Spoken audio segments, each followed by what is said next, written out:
Friends, welcome to my YouTube channel Inside Biology. I hope आप सभी अच्छे होंगे और स्टडी कर रहे होंगे। तो फ्रेंड्स, आज का हमारा टॉपिक है हर्शे एंड चेज एक्सपेरिमेंट। इससे पहले हम transforming principle and biochemical nature of characterization of biochemical nature of experiment genetic material के बारे में हम पढ़ चुके हैं। 2 एक्सपेरिमेंट पढ़ चुके हैं। ट्रांसफॉर्मिंग प्रिंसिपल ग्रिफिथ का एक्सपेरिमेंट था। बायोकेमिकल नेचर वाला जो एक्सपेरिमेंट था वो एवेरी का, मैक्लॉइड एंड मैककार्टे का एक्सपेरिमेंट था। दोनों एक्सपेरिमेंट हम पढ़ चुके हैं। आज तीसरे एक्सपेरिमेंट की बारी है, that is Hershey and Chase experiment. इसको Alfred Hershey and Martha Chase ने दिया था 1952 में। इन्होंने कंडक्ट किया था एक्सपेरिमेंट ऑन बैक्टीरियोफेज। इन्होंने जो एक्सपेरिमेंट कंडक्ट किया था वो बैक्टीरियोफेज पे कंडक्ट किया था। Bacteriophage is a virus that infect bacteria. वो वायरस जो बैक्टीरिया को इन्फेक्ट करता है is known as bacteriophage. Bacteriophage के पास 2 चीज़ें हैं, एक प्रोटीन कोट है और एक डीएनए है। प्रोटीन कोट के पास क्या होती है? सल्फर। एंड डीएनए के पास क्या होता है? फॉस्फोरस। प्रोटीन कोट के पास क्या होती है? सल्फर। एंड डीएनए के पास क्या होता है? फॉस्फोरस। ये हम सीधे बात डीएनए की क्यों कर रहे हैं? क्योंकि हम बायोकेमिकल वाले एक्सपेरिमेंट में पढ़ चुके हैं, वहाँ से निकल के आ चुका है कि जेनेटिक मटेरियल जो है डीएनए होता है। लेकिन कुछ साइंटिस्ट इस बात से कन्विंस्ड नहीं थे। लेकिन कुछ का अभी भी ये मानना था कि जो जेनेटिक मटेरियल है वो हमारा प्रोटीन होना चाहिए। तो इस बात को कंफर्म करने के लिए कि जेनेटिक मटेरियल प्रोटीन है कि डीएनए है, यहाँ पे हम प्रोटीन और डीएनए की ही बात कर रहे हैं, क्योंकि वहाँ से बाकी आरएनए का फैक्टर हट गया कि वो जेनेटिक मटेरियल नहीं हो सकता। तो प्रोटीन कोट, ये बैक्टीरियोफेज का डायग्राम है। ये इसकी जो आउटर कवरिंग है वो प्रोटीन कोट की बनी हुई है। अंदर का जो मटेरियल है वो डीएनए है, जो जेनेटिक मटेरियल है। इन्होंने क्या किया? इन्होंने सबसे पहले 2 बैक्टीरियोफेज दिए, बैक्टीरियोफेज 1 एंड बैक्टीरियोफेज 2। ये नाम हमने अपनी तरफ से दिए। 2 बैक्टीरियोफेज दिए थे, एक को रेडियोएक्टिव फास्फोरस में ग्रो कराया और एक को रेडियोएक्टिव सल्फर में ग्रो कराया। तो same, he grew bacteriophase 1 in radioactive phosphorus and he grew bacteriophase 2 in radioactive sulfur। जो बैक्टीरियोफेज ये रेडियोएक्टिव फास्फोरस में ग्रो करा रहे हैं, वहाँ पे रेडियोएक्टिविटी क्या होगी? डीएनए में होगी रेडियोएक्टिविटी, क्योंकि फास्फोरस कंटेन किसके पास है? डीएनए के पास है। तो यहाँ पे रेडियोएक्टिव क्या होगा? हमारा डीएनए होगा। जिस बैक्टीरियोफेज को ये रेडियोएक्टिव सल्फर में ग्रो करा रहे हैं, वहाँ पर रेडियोएक्टिव किसकी होगी? प्रोटीन कोट की होगी, क्योंकि सल्फर किसके पास है? सल्फर कंटेन किसके पास है? वो हमारा प्रोटीन के पास है। तो यहाँ पर रेडियोएक्टिविटी किसकी होगी? प्रोटीन कोट की होगी, जहाँ रेडियोएक्टिव सल्फर वाला मटेरियल होगा। अब हम बात करेंगे स्टेप्स ऑफ एक्सपेरिमेंट की। एक्सपेरिमेंट को पढ़ने से पहले हम उसके स्टेप्स के बारे में समझ लेते हैं, ताकि वो एक्सपेरिमेंट हमको प्रॉपर तरीके से समझ में आ जाए। तो देखते हैं स्टेप्स ऑफ एक्सपेरिमेंट में। सबसे पहले इन्होंने कराया इन्फेक्शन में क्या कराया? इन्होंने इंट्रोड्यूस्ड किया बैक्टीरियोफेज को इन इकोलाई में।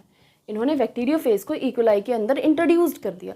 जब इन्होंने इंट्रोड्यूस किया तो उसमें क्या हुआ? सबसे पहले उसमें अटैचमेंट हुआ, बैक्टीरियोफेज जो है वो इकोलाई में जाके चिपक गया। उसके बाद क्या हुआ? बैक्टीरियोफेज ने अपना जेनेटिक मटेरियल इकोलाई के अंदर ट्रांसफ़र कर दिया। जो जेनेटिक मटेरियल बैक्टीरियोफेज के पास था उसने अपना जेनेटिक मटेरियल इकोलाई को दे दिया। इससे क्या हुआ? नए बैक्टीरियोफेज फॉर्म्ड हुए इकोलाई के अंदर। इससे क्या हुआ? नए बैक्टीरियोफेज फॉर्म हुए इकोलाई के अंदर। उसके बाद क्या किया? उन्होंने ब्लेंडिंग की, यानी कि मिक्सिंग की। ये जो बैक्टीरियोफेज का मिक्सचर बना था रेडियोएक्टिव वाला, रेडियोएक्टिव कंटेन वाला मिक्सचर, और उस बैक्टीरियोफेज इन इकोलाई वाले मिक्सचर को उन्होंने अच्छे से मिक्स किया। और उसके बाद उसमें सेंट्रीफिकेशन किया, ताकि सेंट्रीफिकेशन करने का मतलब था कि जो हैवी मटेरियल है वो नीचे सेटल डाउन हो जाए और लाइट मटेरियल ऊपर की तरफ फ्लोट करने दे। उन्होंने जो मटेरियल लिया उसको सेटल डाउन करने के लिए उन्होंने सेंट्रीफिकेशन की प्रोसेस कराई। तो 2 चीज़ें और की, पहले ब्लेंडिंग की यानी कि मिक्सिंग, एंड सेंट्रीफिकेशन। सेंट्रीफिकेशन में क्या किया? अलाउड टू सेटल डाउन, उसको सेटल डाउन होने दिया। जिससे क्या हुआ? जो हैवी बैक्टीरियोफेज थे वो सेटल डाउन हो गए, एंड जो लाइट बैक्टीरियोफेज थे वो फ्लोट करने लगे। तो ये इसके स्टेप्स थे, इस एक्सपेरिमेंट के स्टेप्स थे। अब हम बात करेंगे कि एक्सपेरिमेंट क्या हुआ और उसका कंक्लूजन क्या निकल के आया।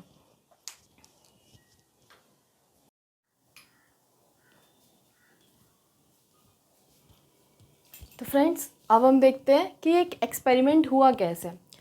मैंने बताया आपको P32 is a DNA contain करेगा, यानी कि डीएनए रेडियोएक्टिव होगा। S35 में प्रोटीन कोट रेडियोएक्टिव होगा। तो सबसे पहले वही इन्फेक्शन कराया। इन्फेक्शन के 3 स्टेप बताए थे मैंने। अटैचमेंट कराया होगा, फिर ट्रांसफ़र ऑफ जेनेटिक मटेरियल कराया हुआ, उसके बाद न्यू बैक्टीरियोफेज का फॉर्मेशन हुआ, उसके बाद इन्होंने ब्लेंडिंग कराई। ये जो रेड वाला दिख रहा है this is the radioactive material, and जो ब्लैक वाला है वो नॉन रेडियोएक्टिव मटेरियल है। तो आपको यहाँ P32 में क्या दिख रहा है? DNA is the radioactive material. ठीक, उसके बाद ब्लेंडिंग कराई।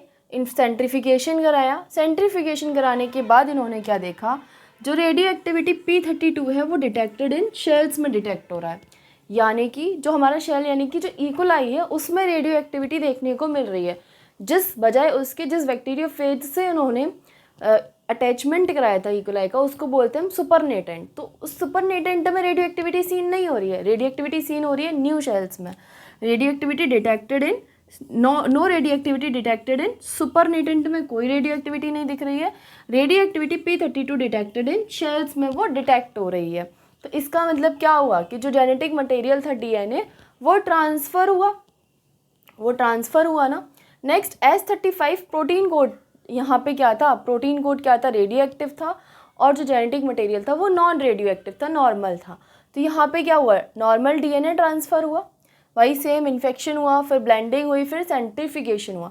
तो इन्होंने देखा no radioactivity S35 detected in cells. क्यों नहीं डिटेक्ट हुआ, क्योंकि यहाँ पे DNA हमारा कैसा था, नॉर्मल था। ये जो DNA था वो कैसा था, नॉर्मल था। उसके बाद radio activity S35 detected in supernatant में क्यों डिटेक्ट हुई, क्योंकि इसका जो रेडियो एक्टिविटी वो कहाँ थी, प्रोटीन कोट में थी। तो इस एक्सपेरिमेंट से ये प्रूफ हो गया कि protein is not a genetic material, protein genetic material नहीं है, क्योंकि S35 वाले मीडियम में हमें रेडियो एक्टिविटी सुपरनेटेंट में दिखी लेकिन शेल में नहीं दिखी।